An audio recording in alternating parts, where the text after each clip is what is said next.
Welcome to our channel. Today we how to connect with Instacart for grocery delivery, detailed guide step by step clearly.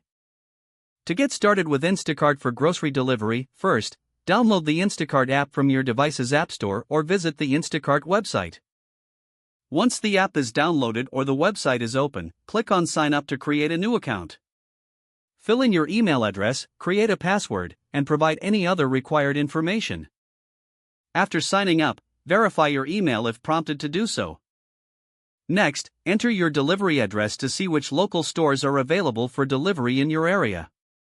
Browse through the list of stores and select one to view the items they offer. You can search for specific grocery items using the search bar or browse by category.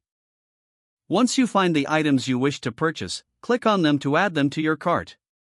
Adjust the quantity if needed before adding each item.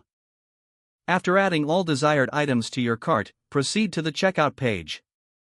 Review your selected items to ensure everything is correct.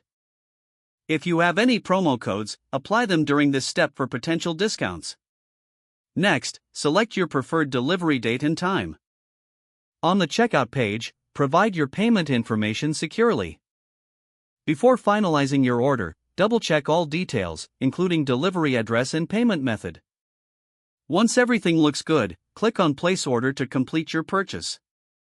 You will receive a confirmation email or notification with the details of your order and estimated delivery time. As your delivery window approaches, you can track the order status in the app.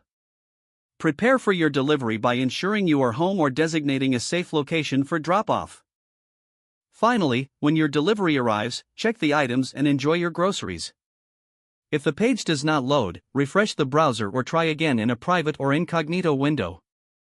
Make sure you are using the correct email address, then retype it carefully to avoid small typos. If your password is not accepted, use the reset option and create a new strong password you can remember. Check your spam folder for verification or security emails, then complete any requested confirmation steps. Enable two-factor authentication if available to improve account security and reduce unauthorized access risk. After signing in, review your profile details so your contact information and settings are accurate and current. If you see an error message, note it down and try again after restarting your device and internet connection. Log out when you finish, especially on shared devices, to keep your account and payment information secure. Don't forget to like this video and subscribe to our channel for more step-by-step tech guides.